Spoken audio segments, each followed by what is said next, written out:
Pada sesi ini akan membahas tentang bagaimana dalam kita memaintain untuk ekspor dan import di international trade.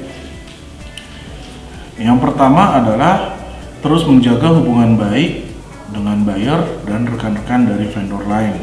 Maka di sini kita memerlukan untuk database dan juga memerlukan untuk bagaimana maintaining relasi kita terhadap vendor-vendor lain. Tentunya kita dapat mengupdate dan dapat melihat apakah produk-produk atau servis yang mereka berikan itu apakah sudah sesuai dengan yang kita miliki.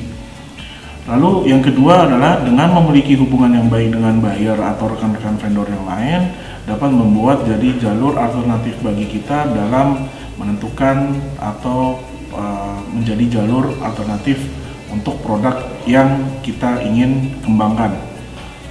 Lalu yang ketiga adalah dengan memonitor risiko-risiko sehingga dapat memberikan keputusan apakah barang siap ekspor atau dalam pemilihan negara tujuan itu sudah menjadi langkah yang terbaik atau belum dalam memilih negara tersebut. Sehingga risiko-risiko yang kita sudah lihat atau kita monitor tersebut, contohnya dari political risk, dari business risk, commercial risk, lalu dari beberapa hal risiko lainnya, sehingga kita dapat menentukan apakah ini sudah menjadi hal yang baik ketika kita mau ekspor atau import ke negara tersebut, atau justru kita harus memikirkan dalam segi exit strategi bagi eksportir atau importir dalam menentukan keputusan di international trade. Lalu yang berikutnya adalah terus membaca demand di negara tujuan, artinya demand dari negara tersebut kita harus mengetahui apakah sudah mengalami penurunan, lalu jika sudah mengalami penurunan, lalu langkah kita berikutnya adalah apa. Lalu ketika demand ini bertambah dan tidak sesuai dengan supplier, lalu bagaimana langkah kita dalam memenuhi demand tersebut. Inti dari semua ini adalah agar supaya demand-nya tersebut dapat dipenuhi dengan baik, karena dalam memenuhi demand di international trade diperlukan waktu yang biasanya lebih lama dan proses yang lebih rumit. Sehingga dalam hal ini kita harus membaca atau menentukan dan kadang-kadang juga harus memforecasting demand tersebut sehingga dapat mengurangi risiko-risiko atau bahkan yang bisa menjadi cost yang sangat tinggi dalam bisnis ekspor atau import kita.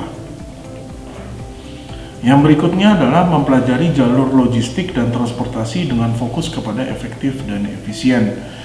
Dengan mengurangi cost sehingga kita dapat mendapatkan profit yang lebih besar.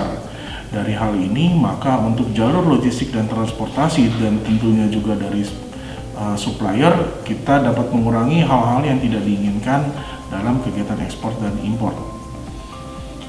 Lalu berikutnya adalah terus berusaha dalam mengurangi expense dalam ekspor dan impor. Sehingga dalam hal ini kita bisa memonitoring dan bisa memilah-milah hal-hal apa aja yang tidak diperlukan dalam ekspor impor. Pengalaman akan membantu kita dalam mengurangi cost tersebut. Berikutnya adalah product innovation, product maturing, dan product standardization. Sehingga dari product innovation ini kita selalu dapat menyesuaikan terhadap demand dari market di negara tujuan tersebut. Lalu yang terakhir adalah hubungan kita terhadap supplier, karena bagaimanapun ketika kita menjadi eksportir atau importir, supplier menjadi vendor yang paling penting dalam kegiatan ini, karena supplier akan selalu menjadi source dari raw material yang kita kirimkan ke negara tujuan. Maka dari segi waktu, standar, dan juga quality dan quantity dari supplier kita ini harus kita jalin dengan baik dan kita maintaining dengan baik.